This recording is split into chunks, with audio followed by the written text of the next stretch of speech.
Excellences, Mesdames, Messieurs les membres des organisations internationales et régionales, Mesdames, Messieurs les ambassadeurs non résidents ici présents, distingués invités, tout protocole observé. Permettez-moi, à l'entame de mon propos, de vous exprimer mes profonds remerciements pour avoir répondu favorablement à notre invitation à prendre part à cette rencontre semestrielle d'information et d'échange que nous organisons, comme vous le savez, régulièrement à l'intention du corps diplomatique dans ses différentes composantes. C'est pour nous une activité importante car elle nous met en position d'échange amical et sincère dans un esprit de confiance et de respect mutuel, mais c'est aussi une occasion de concertation en vue d'améliorer encore et toujours le résultat de nos efforts conjugués pour renforcer les partenariats solides et mutuellement avantageux que nous sommes librement convenus d'atteindre avec vos pays et vos organisations respectives. Je souhaite par conséquent un dialogue interactif pour que tout le monde sorte de ce briefing édifié, suffisamment informé. Je sais que vous êtes toujours à la quête des informations utiles à travers plusieurs sources, mais de notre côté, une information de première main provenant des sources autorisées est toujours nécessaire en complément à ce que vous avez tiré d'autres sources, que celles-ci soient publiques ou privées. Qu'il me soit également permis, avant d'entrer dans le vif du sujet, de féliciter de nouveau et souhaiter une chaleureuse bienvenue dans ce club d'amitié à tous les nouveaux membres du corps diplomatique qui ont été accrédités au Burundi après notre dernière rencontre dans ce cadre. Je vous réitère mes vœux de plein succès dans vos missions respectives et au Burundi, ainsi que notre soutien et entière coopération durant tout votre mandat. Au cours de cette séance, je ferai un tour d'horizon dans les priorités absolues du gouvernement du Burundi, la situation générale dans le pays. Je vous parlerai aussi brièvement de la situation dans la région et j'aborderai enfin la position du Burundi sur les défis et les enjeux globaux auxquels le monde est confronté à ce moment. Excellences, Mesdames, Messieurs, distingués participants, en matière de paix et de sécurité, condition sine qua non à tout développement socio-économique, le Burundi est aujourd'hui un pays calme et paisible. La sécurité règne sur le territoire national, du nord au sud, de l'ouest à l'est, en passant par le centre. Les Burundais et les étrangers résidant dans notre pays vaquent à leurs activités normalement en toute quiétude. Vous êtes donc aujourd'hui dans un pays calme, stable et réconcilié, ce qui vous donne un environnement, j'en suis certain, un environnement propice à la réalisation de vos missions respectives chez nous. Au niveau politique, Excellences, Mesdames, Messieurs, tout le monde sait que le Burundi est sur une pente évolutive dans ses efforts visant de faire de notre pays, le Burundi, un havre de paix, un univers de stabilité, un îlot de développement et un oasis de démocratie où tous les Burundais s'abreuvent des valeurs démocratiques au quotidien. La culture démocratique est déjà ancrée dans les habitudes des Burundais et ne cesse de se renforcer davantage au fil des ans. Le respect des principes démocratiques est devenu une réalité garantie non seulement par la loi relative à l'organisation, au fonctionnement des partis politiques, mais également par la Constitution de la République du Burundi.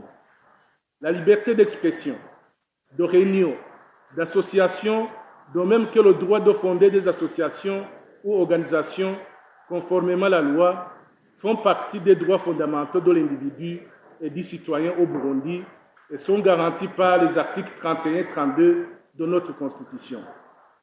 Comme vous le savez, Excellences, Mesdames, Messieurs, aujourd'hui le Burundi se prépare dans le calme et la sérénité aux élections législatives de 2025 qui seront suivies par des élections présidentielles 2 ans plus tard, en 2027.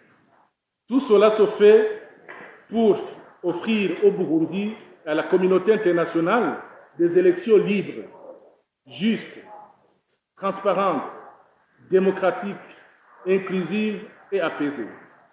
Selon nos projections, Excellences, Mesdames, Messieurs, la fièvre électorale ne devrait pas dépasser 39 degrés Celsius, car la cohabitation et la tolérance politique entre les partis politiques est une réalité dans notre pays. Excellences, Mesdames, Messieurs, distingués participants, chers amis, la démocratie et la bonne gouvernance vont de pair et sont liés comme l'arbre et l'écorce. Dans un pays qui a connu un passé douloureux, comme le nôtre pendant plusieurs décennies, il ne peut y avoir de bonne gouvernance sans les changements radicaux de mentalité et de comportement. Et comme l'a si bien Mahatma Gandhi de son vivant, dans sa célèbre citation, je cite, « Soyez vous-même le changement que vous voudriez voir dans le monde. » Fin de citation. Dans la logique de cette citation inspirante, Son Excellence, Monsieur le Président de la République, ne cesse d'appeler au changement de mentalité et de comportement afin de promouvoir l'écoute, aplanir le fossé qui se trouve entre les dirigeants et les citoyens, de manière à connaître leurs besoins et à travailler ensemble pour le développement de tous et par tous, avec comme cheval de bataille la promotion de la bonne gouvernance à travers la lutte acharnée contre la corruption et les phénomènes connexes. Nous croyons profondément, Excellences, Mesdames, Messieurs, qu'une fois ancrée dans nos habitudes, la bonne gouvernance peut assurer une paix durable en s'attachant à régler les causes profondes des conflits et des paradoxes et en veillant à ce que tous les citoyens de ce beau pays se sentent équitablement représentés dans leurs besoins et dans leurs intérêts. Comme le disait Winston Churchill de son vivant, je cite, « Le succès consiste à passer d'un échec à un autre sans perdre d'enthousiasme. » Fin de citation. Oui, la promotion de la bonne gouvernance est un combat de longue haleine que nous sommes appelés à gagner à tout prix sans perdre d'enthousiasme si on veut réellement atteindre les objectifs de notre vision 2040-2060. Excellences, Mesdames, Messieurs, distingués invités, chers participants, chers amis, le principal corollaire à la bonne gouvernance est bel et bien l'organisation et le fonctionnement de la justice. Dans ce secteur, en effet, le gouvernement du Burundi fournit beaucoup d'efforts pour rapprocher le service judiciaire des citoyens par le biais de l'instauration de la justice de proximité et assurer l'égalité de tous les citoyens devant la loi, l'accès à la justice pour tous, la neutralité des juges, le principe du contradictoire et la présomption d'innocence. Les magistrats corrompus ont été sérieusement punis, voire radiés de leur métier pour corruption avérée. Parlant justement de la justice, je ne saurais passer sous silence la récente annonce du président de la République de libérer 5442 prisonniers accusés de crimes mineurs, soit 41% de toute la population carcérale. Ce pardon rentre dans le cadre de la campagne de désengorgement des prisons et la volonté manifeste du chef de l'État d'assainir le système judiciaire, pilier de tout développement et fondement de la promotion des droits humains. Excellences, Mesdames, Messieurs, distingués invités. Passons maintenant au secteur agricole qui constitue une des priorités phares du gouvernement du Burundi à tous les niveaux. Nous sommes en train de rendre à l'agriculture sa place et son rang et sa valeur. En tant que base de subsistance et de principale source de revenus de la plupart des ménages, l'agriculture attire une attention particulière dans notre pays. L'objectif poursuivi dans tout cela, actuellement par le gouvernement du Burundi, est de développer une agriculture créatrice de richesses, garantissant la sécurité et la souveraineté alimentaire. Le Burundi a besoin, à l'étape où nous sommes, d'une agriculture et d'un secteur agroalimentaire qui soient des vecteurs de création d'emplois et de richesses, d'attractivité pour les investisseurs et qui se développent dans le respect des normes écologiques. Toutes ces ambitions, ainsi que celles que je ne précise pas ici, émanent de la vision Burundi pays émergent 2040 et pays développé 2060. La vision, dans notre entendement, étant une motivation, une inspiration, une orientation, c'est une projection du futur qui encourage à se surpasser pour atteindre les objectifs ambitieux à long terme.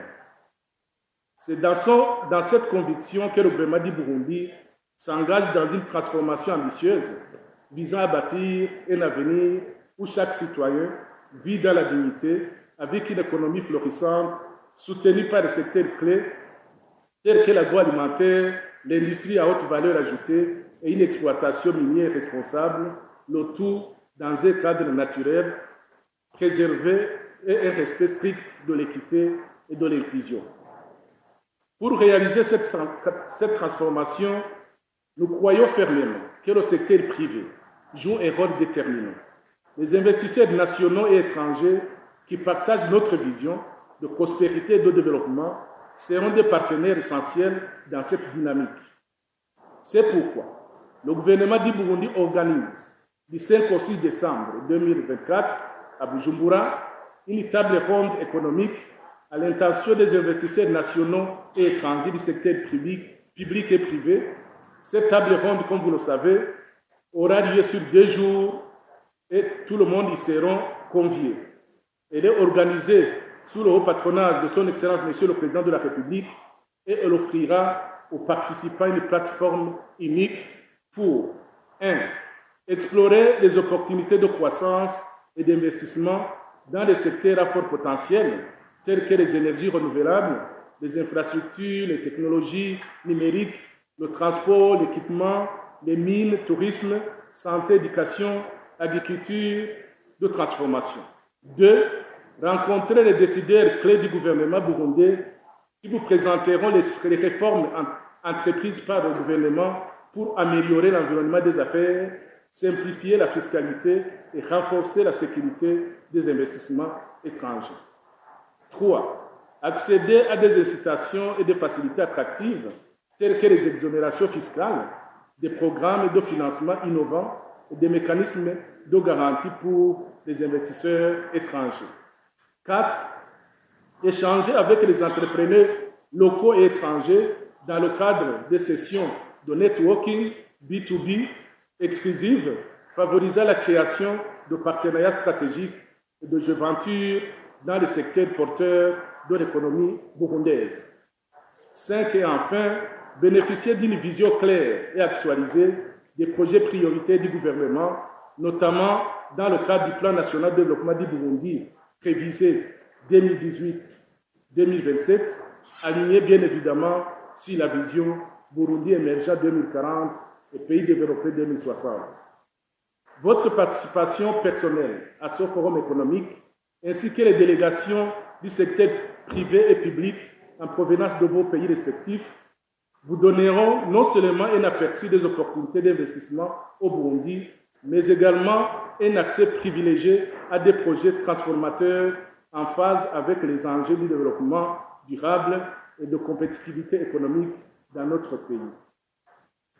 Excellences, Mesdames, Messieurs, au niveau régional, le Burundi attache une grande importance aux projets intégrateurs dans les domaines prioritaires d'intérêt commun comme l'énergie, les infrastructures et le transport.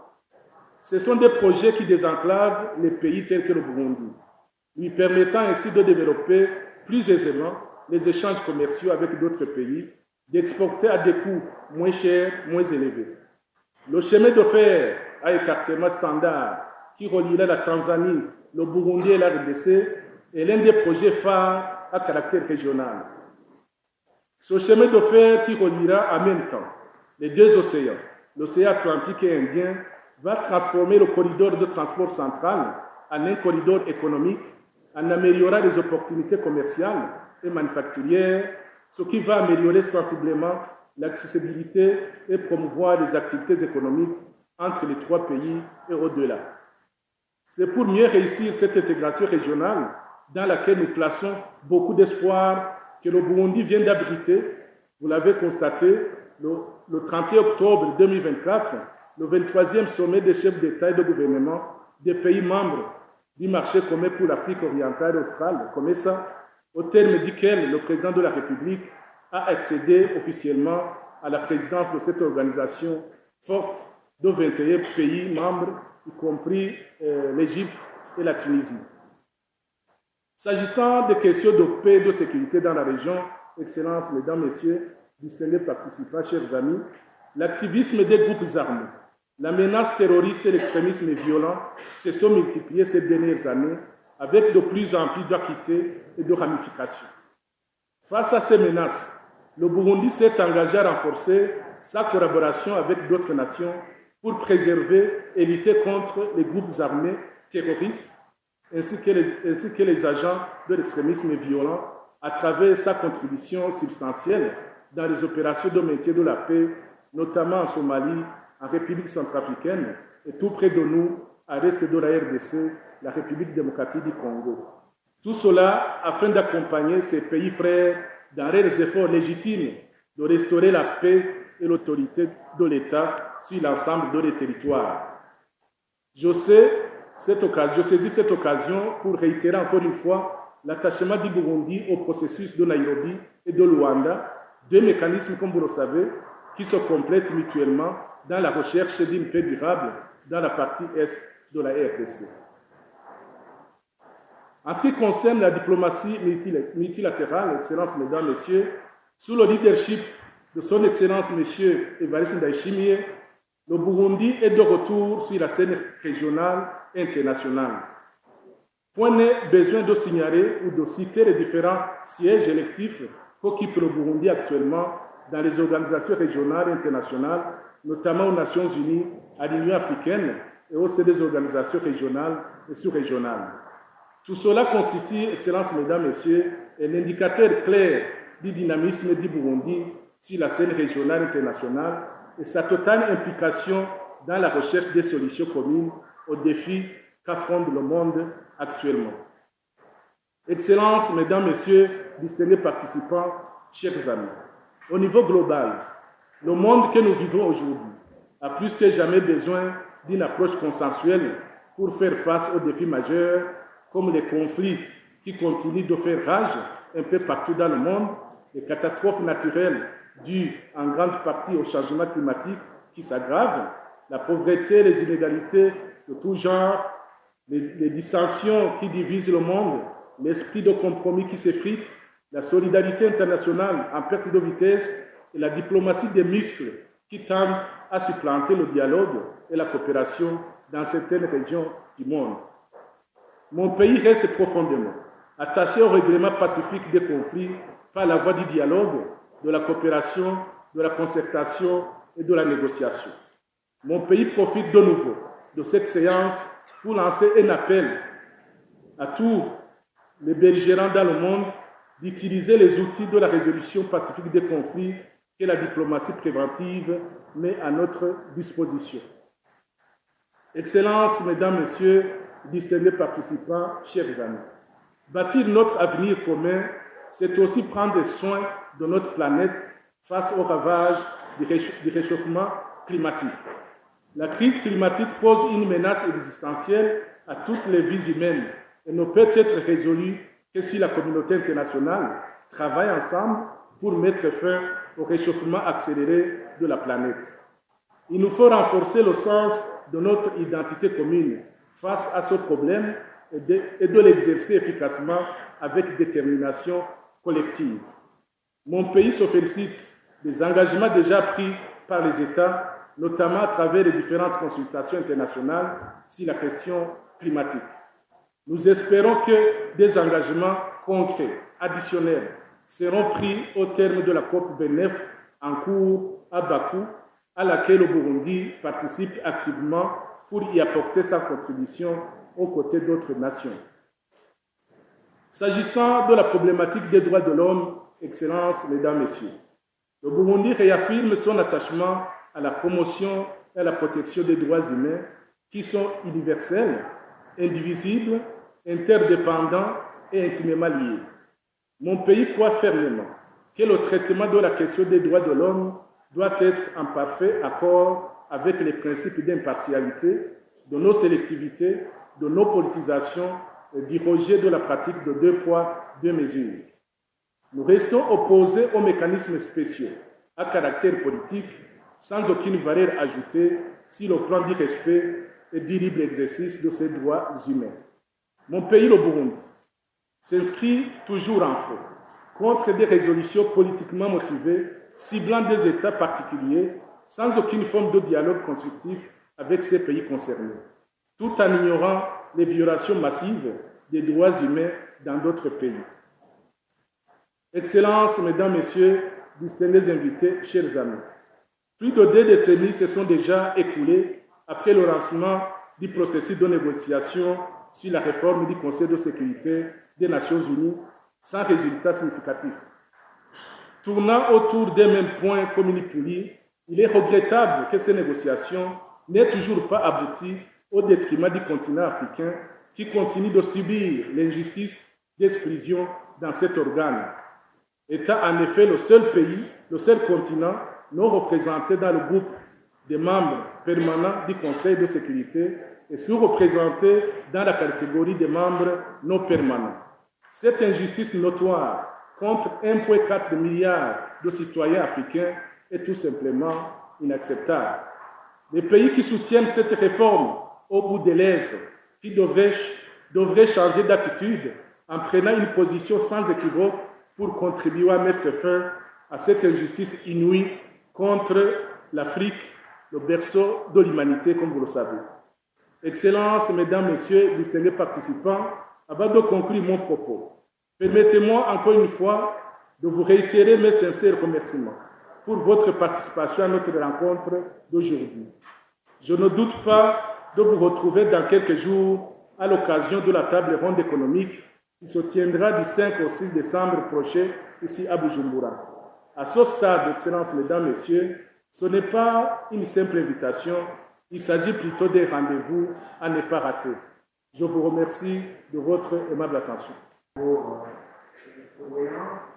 merci de participer, merci aussi de votre permanence et de l'ouverture pour partager les fondamentaux des conseils que vous avez. Cette question, vous avez parlé de la question sécuritaire de la région, et en particulier avec la RDC, et vous avez notamment souligné l'importance de la complémentarité entre les processus de Rwanda et Nairobi. Ma question est de savoir comment est-ce que vous évaluez l'évolution de ces processus, comment vous voyez le rôle de chaque processus de la résolution justement négociée avec la RDC, et comment vous évaluez l'implication du Burundi dans ces processus.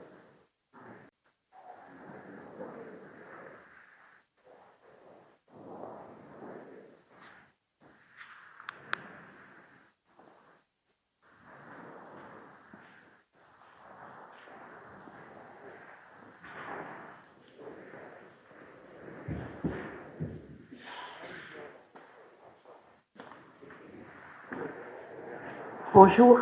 Je tiens aussi à remercier Son Excellence Monsieur le Ministre, la relève de la présidence de la COMESA.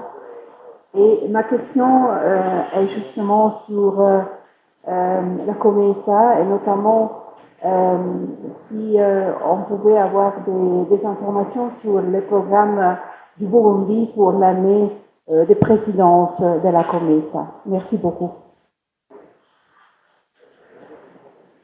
De cette table ronde et aussi plusieurs ministres se sont déplacés à l'étranger pour attirer les investisseurs.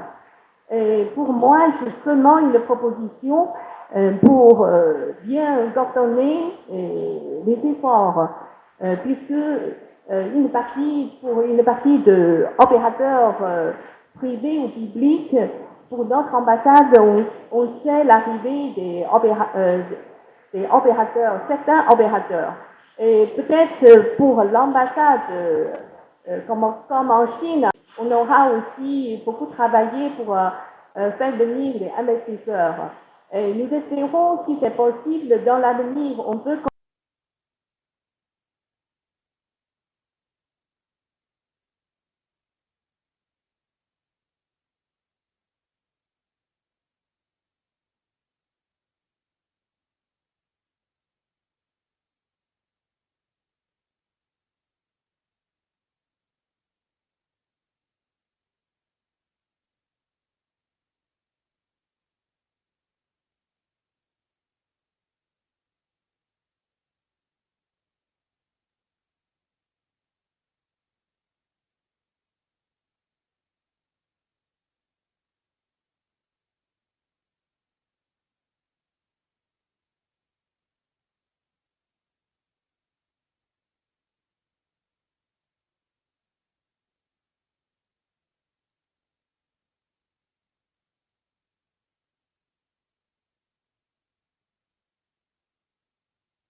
donc diminuer les chances d'opportunités économiques à tous les citoyens de la région.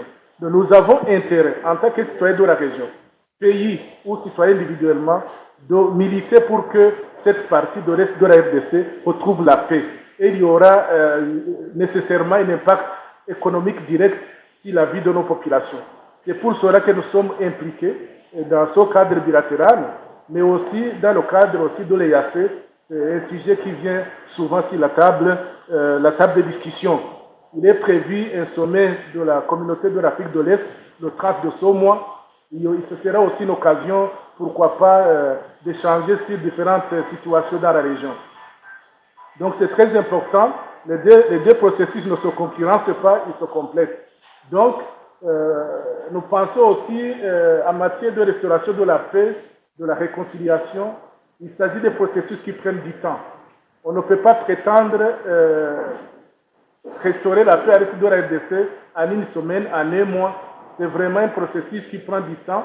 Vous savez même que pour le Burundi, avant de signer l'accord d'Arusha en 2000, ça a pris plusieurs années. Donc quand il s'agit d'un grand pays comme la RDC, avec plusieurs enjeux, ça prend du temps. Mais nous sommes optimistes. Nous sommes optimistes au niveau de la région. Les leaders de la région sont impliqués. Les citoyens de la région sont impliqués. Nous militons pour la restauration de la paix dans cette région et surtout la restauration de l'autorité de l'État congolais à l'est de la RDC. Voilà donc en quelques mots, de façon ramassée, Monsieur l'ambassadeur, les quelques éléments de réponse à votre question. Et concernant la question de l'ambassadeur de l'Union européenne, bien évidemment, nous assurons la présidence du COMESA à tous les niveaux, au niveau du chef de l'État ministériel, au niveau des experts. Nous sommes appelés à présider toutes les réunions à tous les niveaux.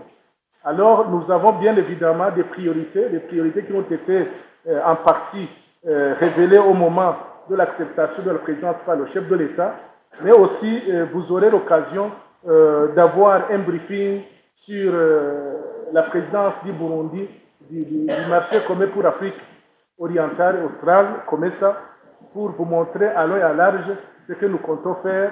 Mais sachez déjà que notre but est l'intégration régionale. Réussir l'intégration régionale sur le plan socio-économique, c'est très important. L'économie améliore la vie de nos populations. Nous allons centrer nos priorités sur l'intégration régionale. Voilà, Madame l'ambassadeur, mes éléments de réponse par rapport à votre interrogation. L'ambassadeur de Chine, tout naturellement, le Burundi attache une grande importance à cette table ronde. C'est une table ronde à caractère économique qui vient dans le cadre de la mise en œuvre de la vision Burundi pays émergent 2040, pays développé 2060. C'est aussi la mise en œuvre du plan national de développement du Burundi, révisé, mais allié sur cette vision.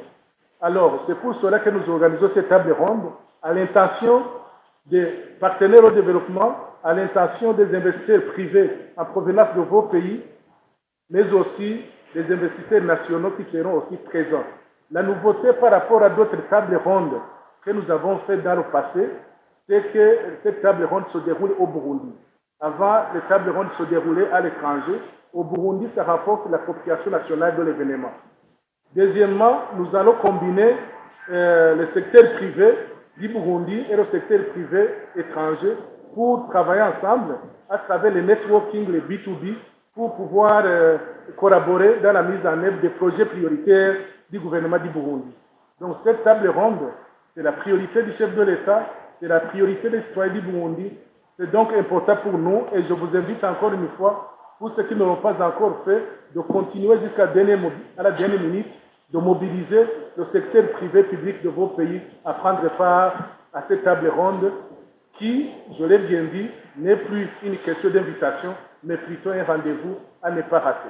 Deuxièmement, nous avons parcouru avec des équipes plusieurs pays dans le monde, sur tous les continents, pour mobiliser les investisseurs privés à venir découvrir les nombreuses opportunités de développement, d'investissement au Burundi.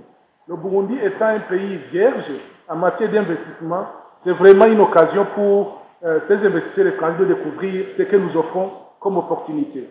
Certains pays de la région ou ailleurs sont presque saturés. Il y a beaucoup d'investisseurs en provenance de plusieurs pays que je ne vais pas citer ici. Mais le Burundi c'est encore vierge. Donc c'est le temps, s'il y a vraiment le bon temps de venir investir au Burundi, c'est bel et bien maintenant. Attendre 5 à 10 ans, ça serait en retard. Les autres seront déjà sur le terrain. Voilà donc mon mot de réponse par rapport à votre question. Pour ce qui est des listes des entreprises ou du secteur privé de vos pays qui vont participer à notre table ronde, bien évidemment, nous sommes en train de recevoir les confirmations et ils vous seront partagées. D'autres confirmations qui vont continuer à tomber en provenance de plusieurs pays. Ce sera vraiment un grand événement et nous présageons un succès qui sera un succès partagé entre nous les Burundais et vous les partenaires au développement. Je vous remercie de votre aimable attention. Merci, Excellence, Monsieur le Ministre. Intervention, cela signifie que la communication a été claire et parfaite, n'est-ce pas? Donc maintenant, comme je l'ai dit, nous pouvons poursuivre les discussions lors du déjeuner informel, bilatéral, B2B, avec le bureau, le BES qui est ici. Il pourra répondre à certaines questions en rapport avec la table ronde. C'est un sujet auquel il travaille au quotidien.